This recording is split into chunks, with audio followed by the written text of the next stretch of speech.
The next problem that we'll be solving is construct a PDA for strings containing equal number of A's and B's. That means our language can be epsilon or AB or BA or ABBA or A triple B or double A, like this. So over here number of A's and B's are equal. It is not compulsory that first A should come and then only corresponding B should come. That is not the case. So over here the logic what we will be using is, onto the stack either we are going to push all A's or all B's. That is the rule that we will be following. So the stack is not going to have the combination of A's and B's. Either stack will contain all A's or all B's. It may be the case that initially A's are there onto the stack and then stack is becoming empty, and then we are pushing B's onto the stack. That's okay. But at any instance of time, A and B, both symbols should not be there onto the stack. This is the care we will take. So the logic that we will be using is something like this. First we are going to read the symbol. The symbol can be either A or it can be B. We are going to check the contents of the stack. If the stack is empty, then how we are going to check the stack is empty? We'll pop the symbol stack top, and what we will find? Blank. If we find blank, then we are going to push that blank also onto the stack, and we are going to push the newly read symbol onto the stack. Right? Now if the top of the stack contains the same symbol, that is when we have popped the symbol and when we found that A has been received after popping up, and the symbol that you have is also A as from the input string, in that case we will be pushing both the symbols onto the stack. Right? Now suppose from the string you have received, input string you have received B, and after popping you have received B. That means what? Same symbol you have received. In that case we will push both the symbols, that means input symbol as well as symbol which we have popped from the stack back onto the stack. Now suppose you have received after popping A and the symbol that you have read was B. So in that case we will just move ahead with the next symbols. That means no popping or pushing operation will be performed, and we'll continue this operation till the time we are not receiving blank on the tape.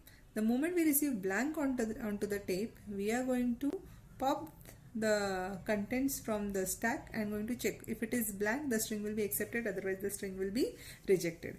Let us see this thing with an example. We are receiving an A at the input. If we receive an A, we are going to pop the contents of stack and going to check what it is. If it is blank, of course it will be blank over here. So what we will do is push this blank back onto the stack, plus this A will be pushed onto the stack. Next we are going to read the next symbol, B. Read the pop the contents of the stack, check what it is. If it as it is A, so we will not be doing anything and we will be going ahead with reading the next symbol. So my stack is an empty stack currently with blank present onto the stack. Next we are going to read this B. We are going to pop the contents of the stack. We are going to get? We are going to get a blank. If that is the case, we are going to push this blank back onto the stack and this B will be pushed onto the stack. Again we are receiving a B. We are going to pop the contents of the stack, check what it is. If it is the symbol that you are reading is same as that from the input string, both has to be pushed onto the stack. So this B will be pushed back onto the stack, plus a new B will be added onto the stack. Next the symbol that we are receiving is an A. Now we have received an A. We are going to pop the contents. If this content is A, which is not the case right now, we are receiving a B. So for this particular A, this B will be popped and the job is done. We are going to go ahead with the next symbol reading. This is A. So we are going to pop the contents, check what it is. It is B. So we will be just popping and the job is done. Reading, start, continue, reading with the next symbol. Now this is A. You can see the contents of the stack is only blank now. Right? Now when you receive this A, you are going to pop the contents. What we are receiving is blank. If that is the case, we have to push the blank back onto the stack, plus the symbol A will be pushed onto the stack, and continue with the next symbol. The next symbol that we have received is B. For this particular B, we are going to pop this stack symbol. If this is A, we are going to continue with the next symbol, which is the case right now. So this is also getting popped. Next input symbol that we have received is blank. We are going to pop the contents of the stack. If it is blank, the string will be accepted. So let us see how we are going to solve this problem. We are going to start. We are going to perform the read operation. On reading, if I get an A, for this particular A, we are going to first pop the contents of the stack.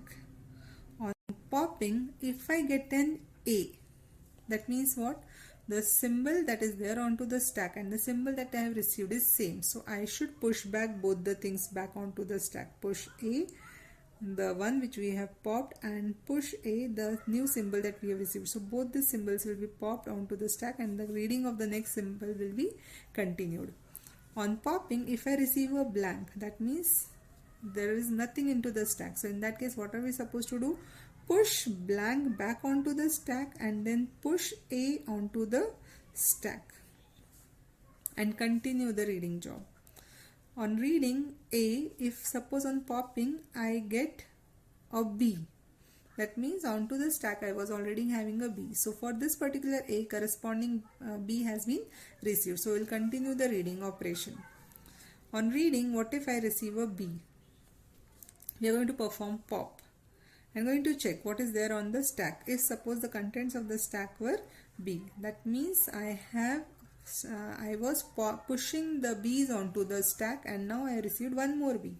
So what we have to do is we have to push back the B which we have popped from the stack, plus we are going to push the new B which we have received from the input string onto the string, input string from the input string, and we are going to continue the read operation. On popping, suppose we receive a blank, that means there was no symbol into the stack. So what we are supposed to do, push this B onto the stack. So first we will be pushing back the popped blank symbol onto the stack, and then we will push the newly received B onto the stack and continue. On popping, suppose I receive an A, that means on stack we were having A. So what we will be doing, just continuing with the read operation.